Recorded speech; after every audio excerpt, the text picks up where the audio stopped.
It's another week in the For Your Reference household, and it is another Reference Max, our combined review format. Let's get on with the show.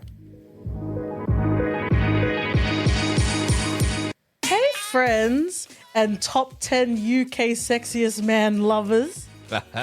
You won the poll, OT. I don't even know how that works, but I'm also not going to disagree.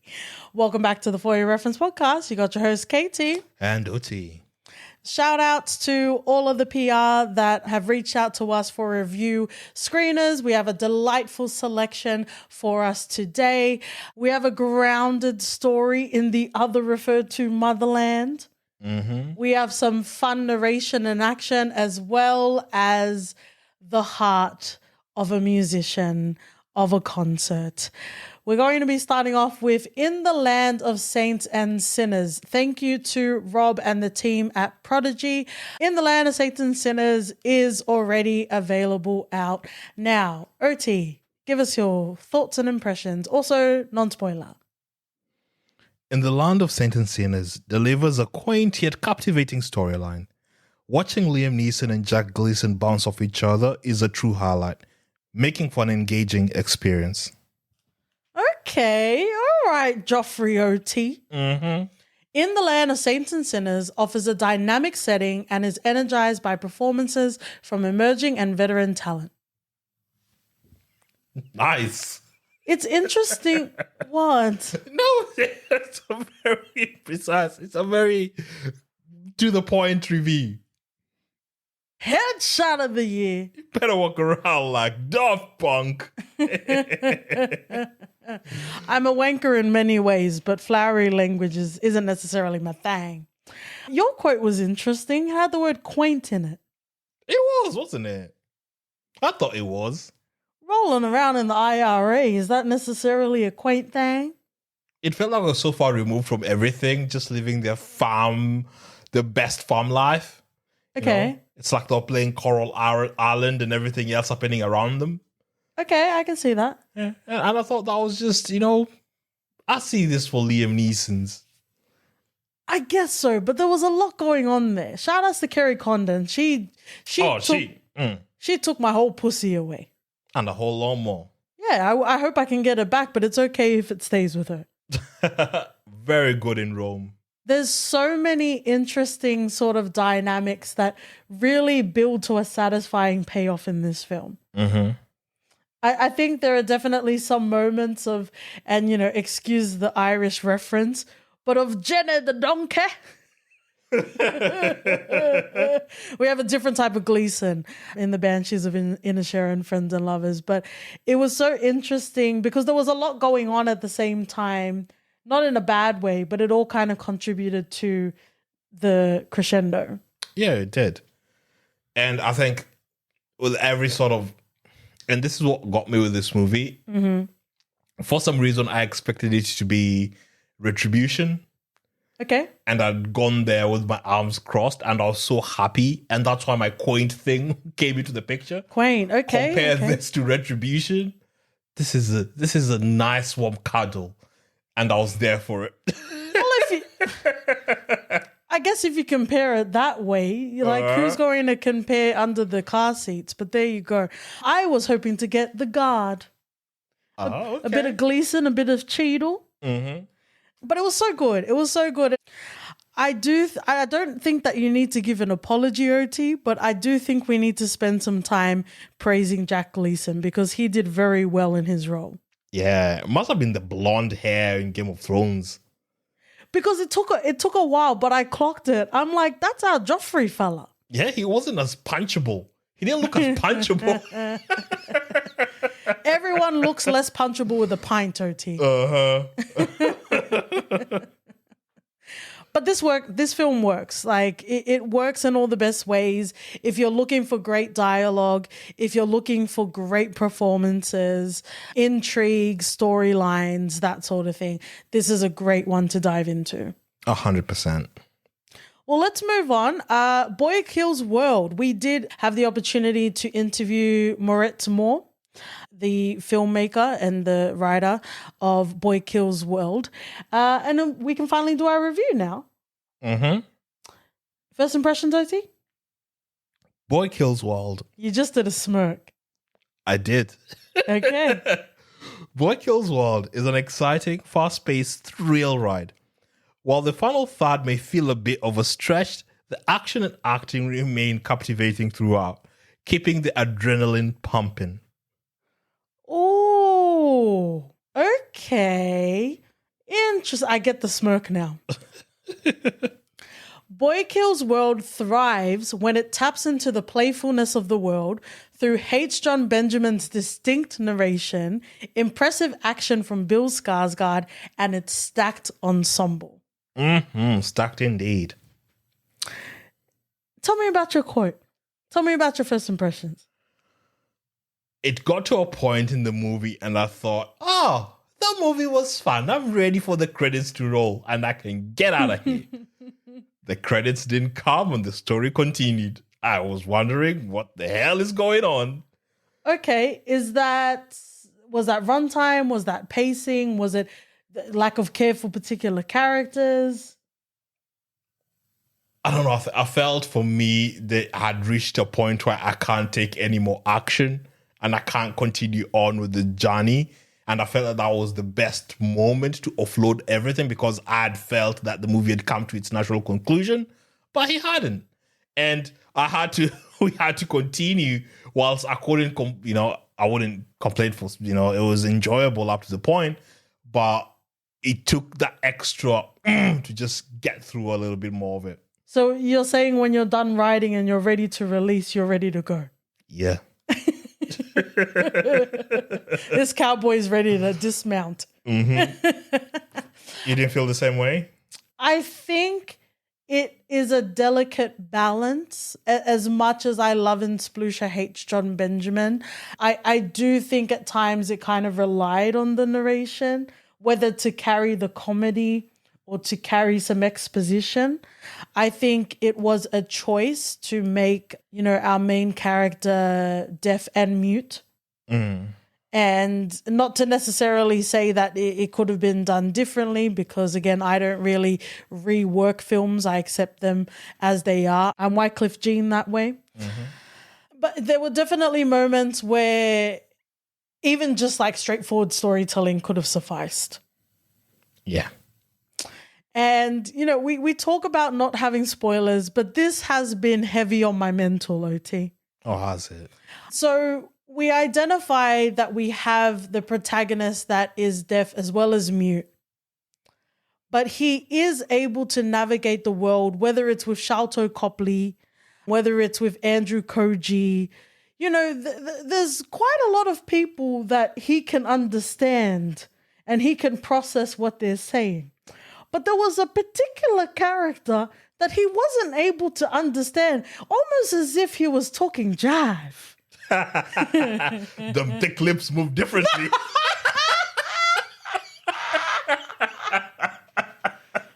Oh, OT kills world, am I right? Uh-huh. I just want to get your thoughts on it. Yeah, it was strange. I didn't understand why. Because once or twice, I thought, exactly. Because clearly they were speaking the same language as everyone else because everyone else could understand him. Exactly. So it felt weird that just nothing. Yeah. Again, with thick thighs comes thick lips and all that. We're just in a fantasy playground right now. Uh-huh. What did you think about the action in the film? Oh, so good. So good. It was very reminiscent of the Raid. Oh, yeah, notably. Yeah, right? And, Raid 1, 2, 3, 4, 5 plus 5. I'm there for it. I don't know what barbershop $2 CD DVDs you've been buying. Where like the ink is running out, so it's like a green cover.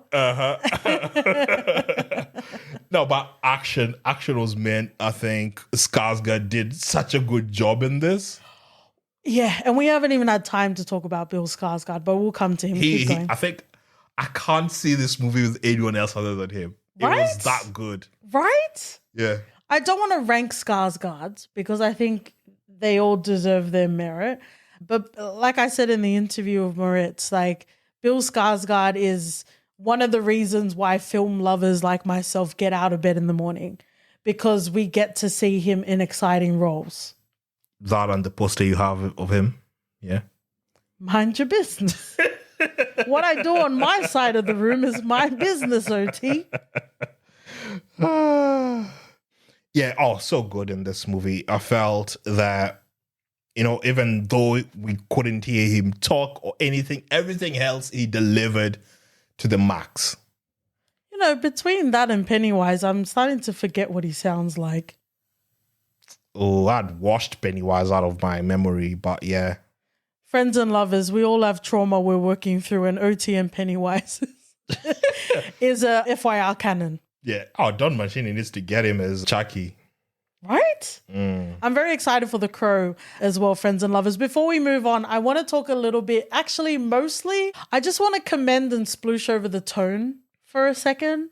In a world of easily consumable, I might say drivel, you might say known IP, it's exciting to get films that are different and have texture and, really have the balls to try something different. 100%. We're living in a time where we get to see things like My Heidi. Yeah, shout out.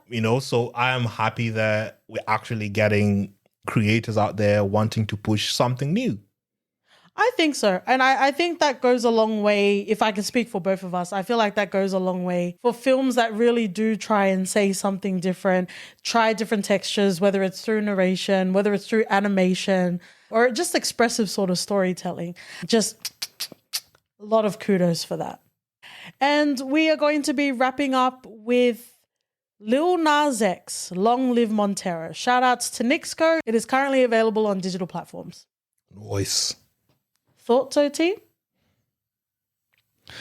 Lil Nas X, Long Live Montero, offers a fascinating glimpse behind the scenes of his concerts and personal victories, supported by his family.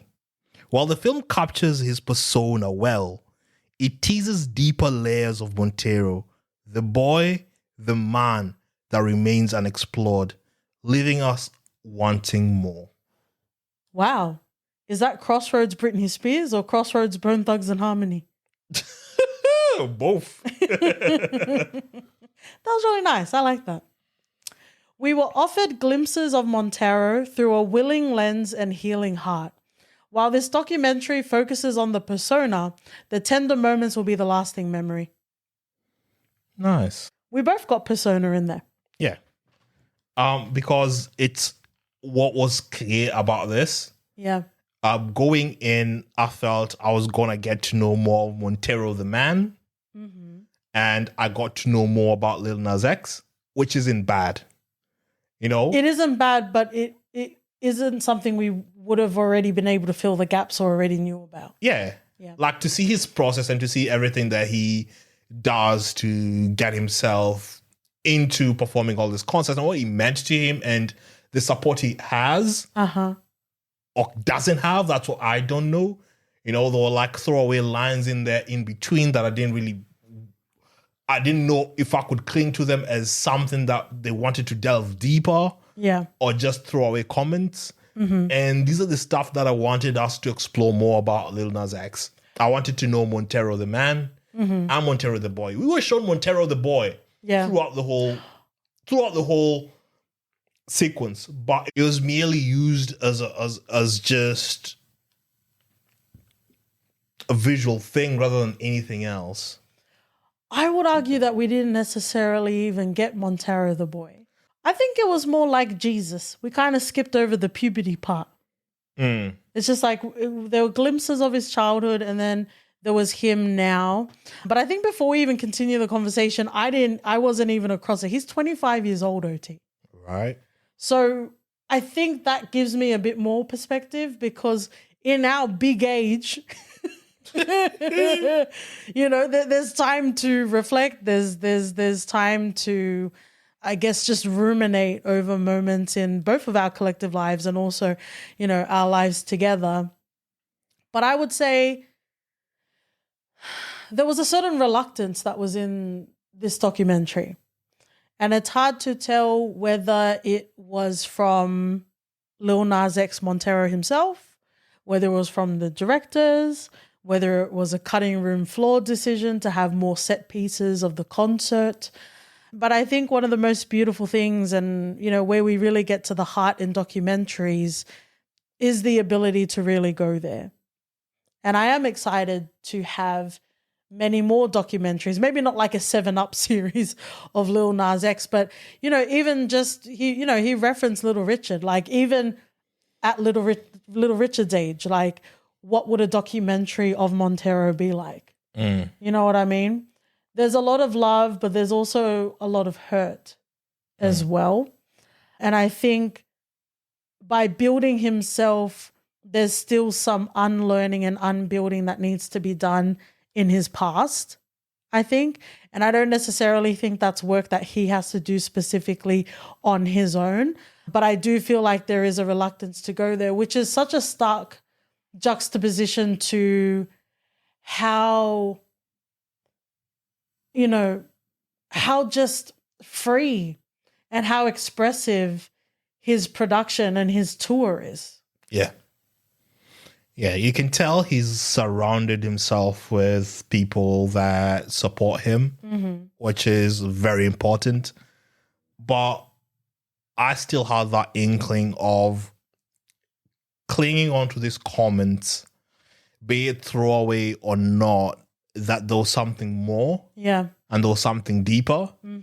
And that's why I wanted to delve into, because that's who he is as a person and not necessarily him as his persona. Because at the end of the day, we're not owed that. But there is, whether it's rightly or wrongly, there is a sort of expectation from the audience when you have some sort of documentary recounting on your life. You know, you even referenced the Kurt Angle documentary we watched recently. Yeah, I think a huge chunk of that was us getting to know Kurt the person before wrestling, before his glory in Olympics and everything else. And it got us to understand every decision he made afterwards, so that when we got to the point where he is a superstar, he is in, you know, wrestling an Olympic champion, it was easier to peel back everything else. With Lil Nas X, it felt he's already there. And while we veered, or we tried to pick back at what got him there, or what the process was, or what he managed to sort of navigate, it still wasn't that clear. And this is right. Like, if it was supposed to just be that, then maybe yes. But there were still comments in there that I felt they tried to tell us more without exactly saying it. And I'm like, just go there. Yeah. Go there. You're telling us already. Just go there. There was moments like that. And I think one of the least sort of spoilery ones, and it's at the start of the documentary, Lil Nas X talks about his new home. And it's not necessarily super new. And there was like a couch that he was supposed to get rid of, or some piece of furniture he didn't want to get rid of. And, you know, it even pans to all of these suitcases, because he says that he doesn't feel comfortable unpacking because it feels permanent and it feels like a home. And, you know, on the recipient end of therapy, I'm like, there's something there. It's like, there's a story there. Like, it's not just the cutesy sort of headshot confessional. You know what I mean? Because even his bloody songs, there's some deep shit in there. Yeah. So it's not just, oh, this is what I've done, this is who I am, and this is what I'm navigating. It's different when you portraying it in a documentary format and just getting sort of to see him going through the different concerts in different places, which was nice to see. I just really, really wanted to get to know him a bit more. Yeah. And maybe that's just not the time for it right now. You know, like you said, he's 25. Plenty of time for that. Absolutely. And, you know, in our big age, like, I do care for him, and I hope that the people that he does hold close, he is able to be open with as well. It was kind of beautiful seeing how supportive his family was. Yes. But then you can see there's a lot of hurt there as well. So, Yup. so to all the love and all the healing, life can be very messy, friends and lovers, but it's the friends and lovers that we keep along the way. Mm-hmm. Ooh. Were there more Lil Nas X songs that you thought you knew? Actually, I'm surprised I knew all of those songs. Right? Need to get his albums, and then I was surprised I knew all of them. Wow. Actually, the last thing I want to say is, like, there's so much dimension to Lil Nas X, the persona, Montero, the person. There's a trolling part of him. Like, it's playful. At times it can be a bit egregious, but even that wasn't in the documentary. 50 Cent level? No. 50 Cent is the troll under the bridge level. Uh-huh. Gonna jack you up for some beans. Oh, troll under the bridge, and I just remember South Park. Well, I guess since we're coming to a close, how do you feel about South Park creators and Kendrick Lamar working together? Great. I don't know about that. Why not? Because I know nothing about that. Ertie, before we finish, I just want to say shout outs to our Tongan brother, Lelua Junior Kailahi. Nice. Choo! Thank you, friends and lovers, for joining us another week in the For Your Reference household. We do have a few more review requests before the Sydney Film Festival, maybe also an interview as well. But we are very excited to get into our second year of Sydney Film Festival coverage. If you want to fight us, love us, sploosh, narrate all over us on Twitter, Instagram, Spill, Blue Sky, TikTok, and anywhere else I'm not scared to be, we're at For Your Ref Pod. Write us an email, hello@firepodcast.com. We're also on I Wanna Run Away. Don't wanna lie, don't wanna lie. Send me a gun. What? And you can meet Oti on the dance hall, friends and lovers. And we'll see you next week. See ya. Bye.